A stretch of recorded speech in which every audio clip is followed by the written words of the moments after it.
everyone, welcome to A3O Amplified, powered by PleasantonExpress.com. I'm your host, Heaven Marquez, and today I am here with... Clint Powell. You are the... lead instructor for Pleasanton High School.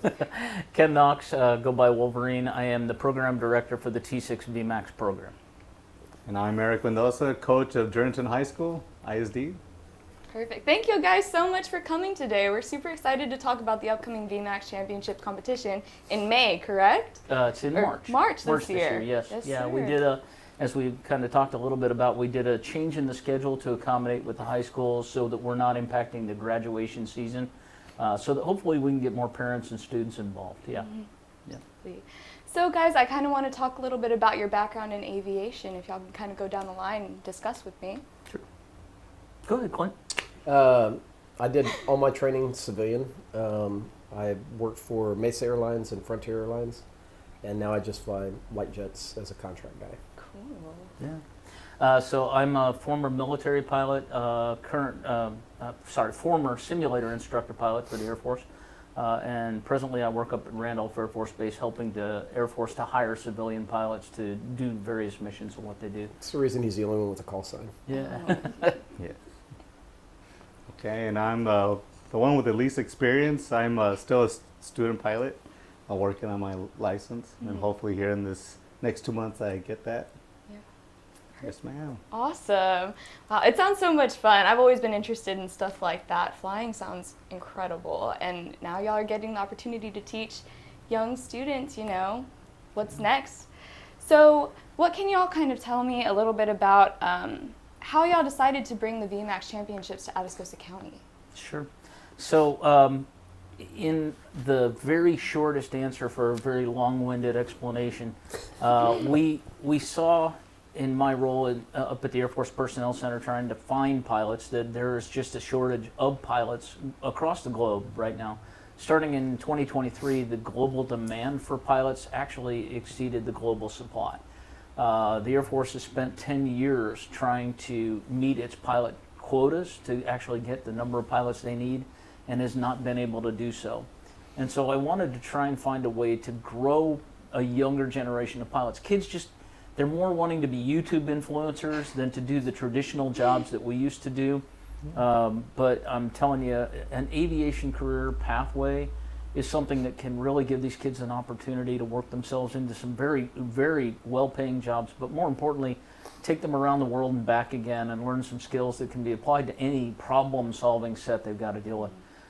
So I had heard from a gentleman I worked with in the National Aviation Sourcing Forum that he had this program that they had done back in 2004 and again in 2018 called VMAX. Basically using flight simulators in a competitive esports gaming style environment. And the idea was the kids would be learning without knowing they were learning. They would just be having fun in a competition. And I said, that's what I want to do. I think we can grow the next generation of pilots, increase the supply of pilots that'll go into that demand. And I had spent primarily most of my military career between either Tucson, Arizona or Del Rio, Texas.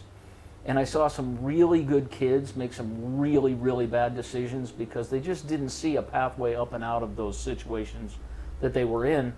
And I approached the three school districts, Pleasanton, Poteet, and Jordanton, through their district superintendents and said, look, I've got a program that can literally change your kids' lives.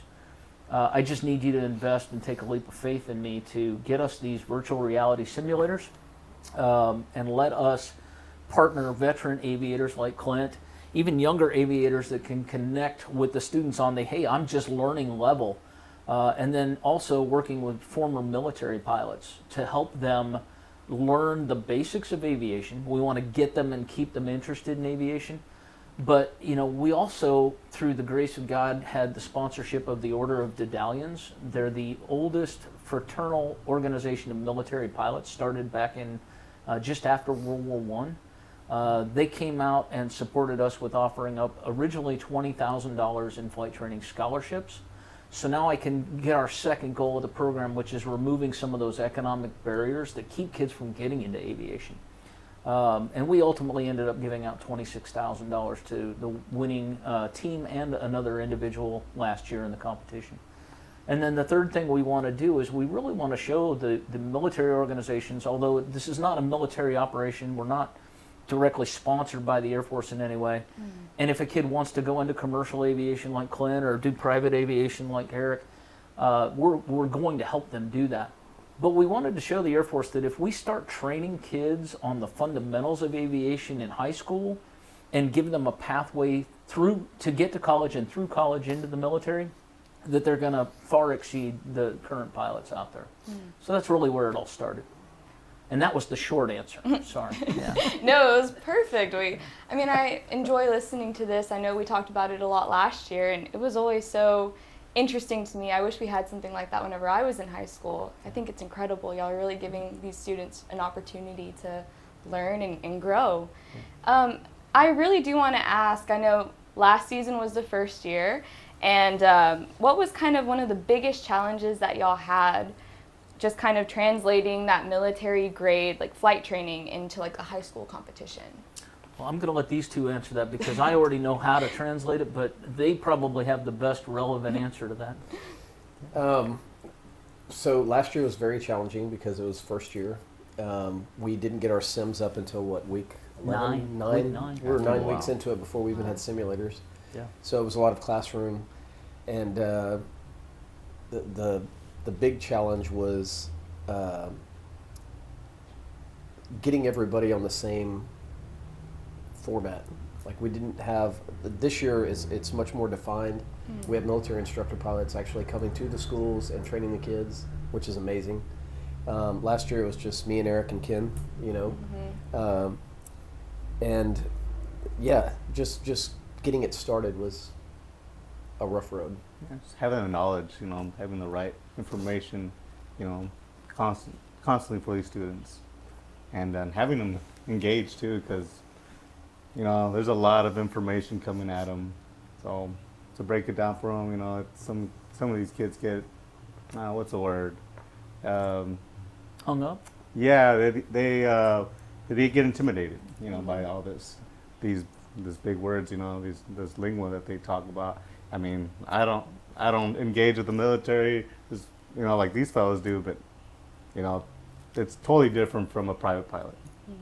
Yes, Yeah. ma'am. Yeah, and I would say that what these two gentlemen did so well was get that motivation going. The kids in Erik's school were coming out for one of the 2 practice sessions a week at 6 in the morning to do 2 hours of training before school. Then you don't get that kind of dedication unless, one, they're interested in the subject, but 2, you've got a coach like Erik that, you know, can connect with those kids and show them, yeah, guys, this is a way to take yourself in a good direction. They did a really good job, and I'm really proud of both of them for doing that. Well, I'll be honest. I wake up, go to work early, and I would rather go do that than go to work. Yeah, So, for sure. sorry, guys, if they're listening. Oh my gosh. Well, last year was an incredible success. I mean, so many people went out there to go support, you know, their children and the students just in general. What can y'all kind of tell me about what we're looking forward to this year with y'all's teams? Well, these kids are hungry this year. At least my team, they're coming in strong. They want to win. They're mad. They're mad they didn't win, so they want it. They're hungry, and so this year they're dedicated. I see more dedication. So watch out, guys. Yeah. How about you, Clint? I really think the injection of the military instructor pilots has made a huge difference. I mean, it's a presence at school. They come in with flight suits, Cool. and you know, they're actual T6 instructors. Yeah. Erik and I aren't. You know, we're just pilots that got trained. We got to go to Randolph, at least twice, Yeah, at least twice, yeah. to get instructed on how to train these kids. And but having the military instructor pilots come down it's a game changer. I mean, an absolute game changer. Because these guys are doing it every day, and then they're coming down here. And what's great, and I'm a little bit like, really? Are you really that? These guys are excited. These military instructor pilots, when they come down, like yesterday we just had a session, and they were like, dude, we love coming down here. Like, this is amazing. We're teaching 16-year-old kids how to fly a T6. It's kind of a big deal. Yeah. Yeah. I'd like to piggyback on that too and kind of clarify just a little. These active duty pilots are volunteering their off-duty time They go to work in the morning and fly for the Air Force, teaching Air Force pilots how to be instructor pilots. They are the weapons school of the Air Force when it comes to teaching people how to instruct. So they're the best of the best we have at that. But then they get in a car and drive an hour and 10 to 15 minutes to come down here from 4 to 6 p.m. One way. One way, yeah. And then working with these kids, and they're excited as all get out because they see the value of this in the fact that, like Clint was saying, the military instructor that was down there the other day said, "How old are you?" And the kid said 16. He's like, "I cannot believe I'm teaching a 16-year-old how to fly a high-performance military aircraft, and they're crushing it." So, to their credit, again, totally voluntary, not affiliated directly with the military, but these guys and gals that are coming down to help us are bending over backwards. That's what I'm most excited about, is that last year we were building the airplane as we were flying it. Like Clint said, we didn't have simulators until week 9. Our highest flying total kid, the kid with the most time in the simulator at the time of competition, had 3 total hours of simulator time. Not consecutive, 3 total hours in the 16 weeks. When the competition ended, the military instructor pilot said that our kids, despite the lack of all the available resources that we should have had, performed at the same level as an Air Force second lieutenant on their first ride in the airplane, in the actual airplane. And the military guys are going through roughly a month and a half of academics and additional simulator time before they even hit the airplane. We did that in quote unquote 16 weeks, but really when it comes down to it, about 7. And that speaks to the way that gamifying education works. The kids don't know any better. They're trying to win a high school competition, right? They're trying to get the $20,000. They're playing a cool video game. There's no threat I'm going to die. You know, if the simulator crashes, I just reset it and go again. So they're not afraid of learning. And we're not piling on all the boring stuff. We're keeping it focused on all you have to do is hit the mark on the competition profile. But then we throw in the mentoring aspects of this. Clint talking about what being a commercial airline pilot is like, and Erik talking about the challenges of trying to do your job at work and then go and learn how to fly, by the skin of your teeth and out-of-pocket expenses, and really can help them connect with how challenging it is, but they're in a safe environment to take risks. That's going to change this competition this year, and people are going to notice. Right. So Mr. Mendoza already kind of talked a little bit about his kids getting in there, getting prepared for this competition. What do y'all have to say about y'all's students for this year? I would say very enthusiastic. They're willing to learn. Again, I think the ad of the military instructor pilots makes a difference. It's not just like me and Erik and Ken showing up dressed like this. You know, they're coming in flight suits, looking cool. Yeah. And but the enthusiasm and the willingness to learn is abundant. Yeah. Yeah, so luckily I don't have to be both the program director and a coach this year. Thanks to Mike Buck, goes by Alien, volunteering to come down from San Antonio and be the head coach for Poteet. But I get to be a floater, so if there's a gap, a coach is out or an instructor's out, I can kind of come down and help out. What I have to say about all the students that I've seen from all the different organizations, again, is that key enthusiasm. They are super pumped at trying to get this going, and I think as they share their enthusiasm with the other kids, this is going to grow over time. I think we had 24 total kids last year. I think we had 4 graduating seniors across all 3 schools, and now we're at 26. So we kept pretty much everybody. I think we kept everybody. Pretty much. And maybe grew a couple extras in amongst that. So I see really, really good things. Yeah. And last year, of course, you were the coach for Poteet, which ended up winning the competition. How did you see those kids, and this goes for all of y'all, how did y'all continue to see those kids evolve and grow and learn? Oh, man, their heads are this big in Poteet over there. Well, not just that, too. I'll give you that. Gary Mosley, shout out to Gary. He wanted to coach for Poteet. He had a health issue and had to drop out, so I got to be with the kids. But really, I mean, when you talk about kids who come into that room who don't think they can succeed at anything. They wanted to play a game when they first came in. You know, they thought it'd be cool. What the heck? I'll go try it, right? And then we put them in there and we give them a little bit of instruction, and they're able to fly an airplane and land it. And all of a sudden, they start to believe in themselves. And Wow. I mean, I've got a kid, and I'm not going to name names, but he has a little bit of a problem with dyslexia, right? He's going to have a challenge learning how to overcome that to be able to pass the written exams for aviation. But the kid has got hands, and I can work with hands. I can help you learn how to overcome test challenges. Again, it goes back to that mentorship. If we know you have a challenge, we can get you extra tutoring. We can work with you. And I think that just care and compassion that these two gentlemen and Mike Buck, Gary have all done, it resonates with those kids. They're going to believe in themselves, and they're going to go really far. I've got a great story for you. So I think it was our first sim session. I was instructing a kid. We didn't have a MIP, a military instructor pilot at the time, so I'm doing the instruction, and I had one of the trainees asking me a question. Well, one of the other kids took over the sim, and I'm like, "Can you teach this?" And he was like, "Yeah." And I just let him go, and he trained the kids for the rest of the trainees for the rest of the day. Wow. Yeah, it was That's pretty amazing. nice. Yeah. That kind of blew my mind. They see the ability, and I think, like I said, you guys have done a tremendous job in making them Thank you. see that, to believe that. Yeah. So, What about you, Mr. Mendoza? How have you seen that growth? Well, like I said, the kids, winning. That I think I saw them giving out signatures the first practice out there. I was like, wow, the winners. So I mean, they're pumped. They want it. They want it. They see the opportunity, because as a private pilot, man, you're in $10,000 to $12,000 right off the back. So to be able to win this money and get your private license, that's pretty good. Yeah, to put it in perspective, to go from 0 time to 250 hours, which is what you have to be a commercial pilot, is about $100,000.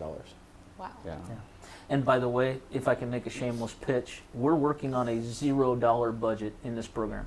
Everything we have is completely donated by sponsors, community members, organizations, from the American Legion to Runway Renegade to the VFW this year in Poteet is going to donate the use of their hall for our award ceremony.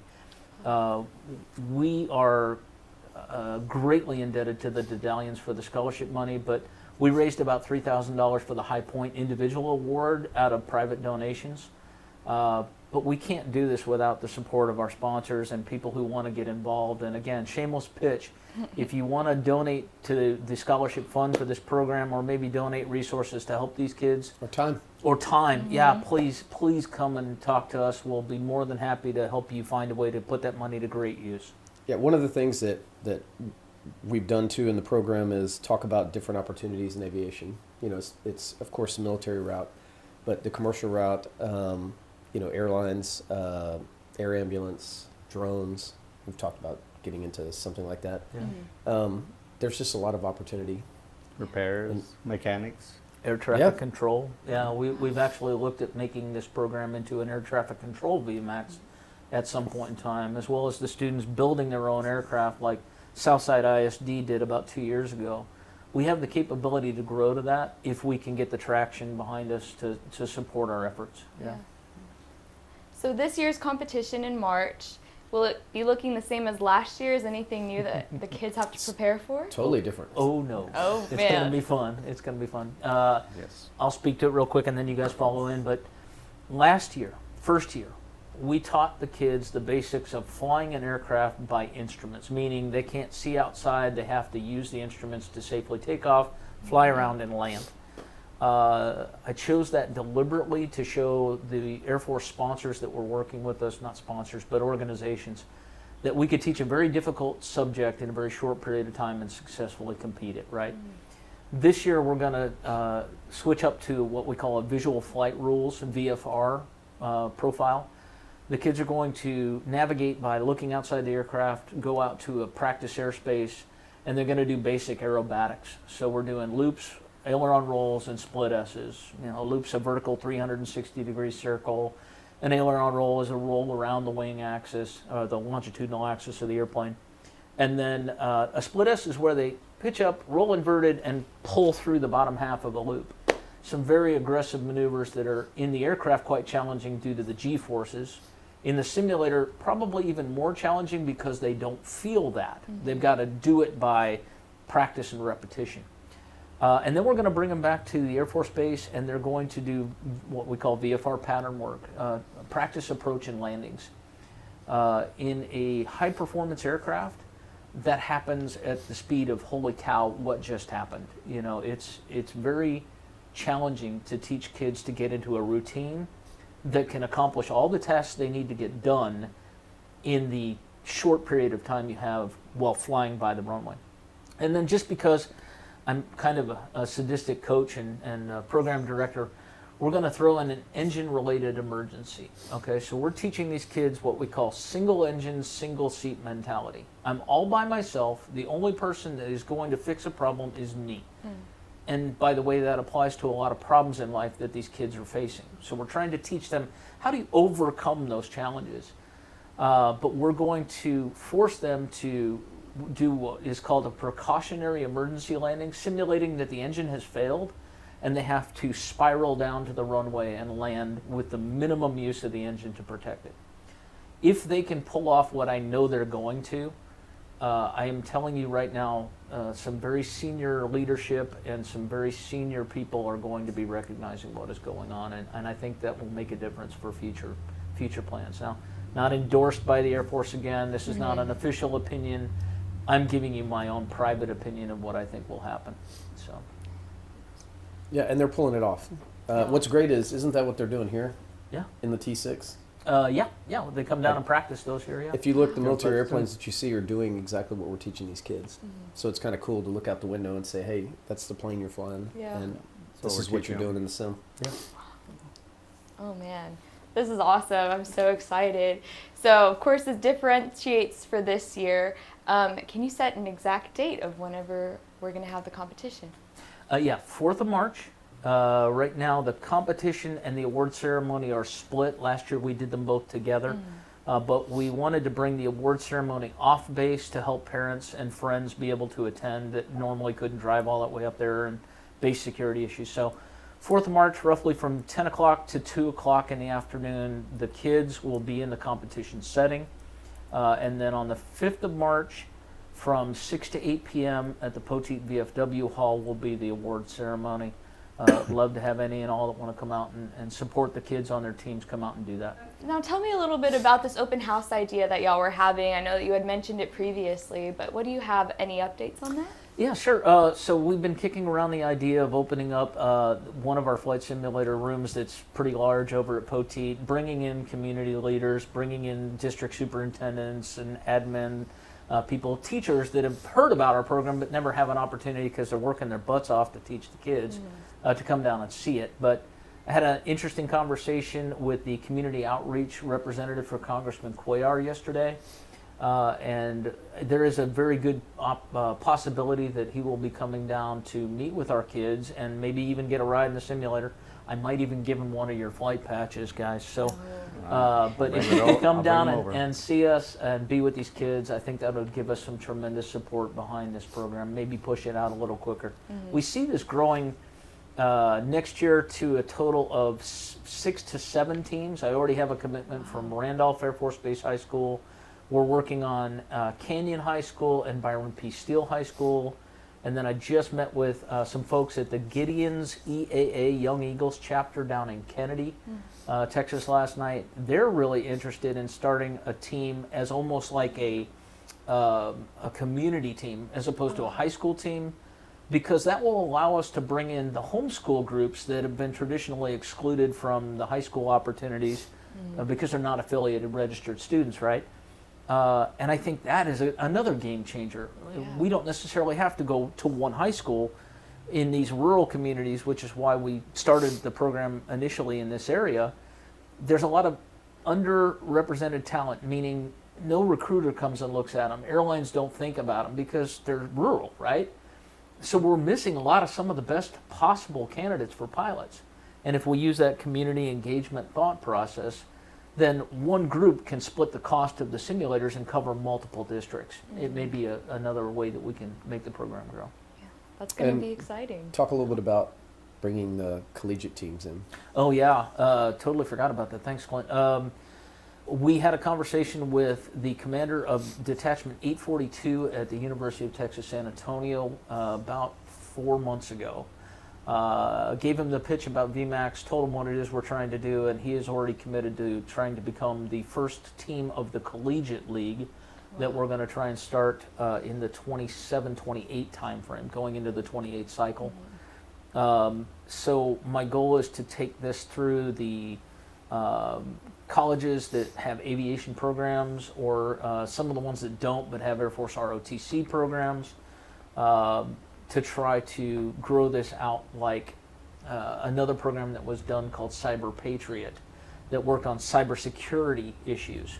And they did the same thing. That organization went from year 0 to about year 5, going from nothing to international competitions. Wow. And they've been doing that for about 30 years. We can see that growth potential for VMAX, for sure. Wow. Starting from last year, and now y'all are already planning to expand everything. That's going to be incredible. Yeah. Absolutely. I heard you had a story that you wanted to share with everyone. Yeah, we had, so one of the trainees' mother, the trainee was talking about going in the military, and she just my kid can't do that. You know, I don't want my baby going and doing. And after she went to the competition and heard the presentation, she totally signed off and said, yeah, I want my kid to do this. Wow. So having the parents involved and the community involved is extremely important. Yeah. Yeah. Just It shows is, how much, I mean, that competition just changes someone's life. You Absolutely. Indeed. Yeah. Know? Yeah, that's we want them to interact with us. So that's why we want to show it off more often. We want more candidates, you know, and so that's why we're doing that open house. And Yeah. Can Get you the tell group them a little together. bit about how they can sign up next year, guys? well, just talk to us, reach out. I guess. Point of I'll- contacts at the school. Yeah, contacts. Man, you know, get with your principals, get with the superintendents, Yeah. and get with us. I guess we could put out a. We can provide you with information on how to Emails. get signed up and all that. Yes, yes, please. If y'all have any emails that y'all can share right now, or any way that someone can reach out, I think it'd be great. Yeah, primarily through the 3 school points of contact. That's Sarah Evans at Pleasanton, that's Megan Martinez at Jordanton, and that's Danette Dornack at Poteet. If you can get in contact with them through the school office, they will help you figure out how to get signed up next year. Yeah. Well, thank you guys so much for coming on to 830 Amplified. We really appreciate it, and we're so excited to get this season started. I see Mr. Powell has also really excited. He's wearing his airplane socks today. We love them. All right. Again, thank you so much for tuning into 830 Amplified. Thank y'all for coming on here, and we hope to see you next time. Bye. Thanks so much. Thank you.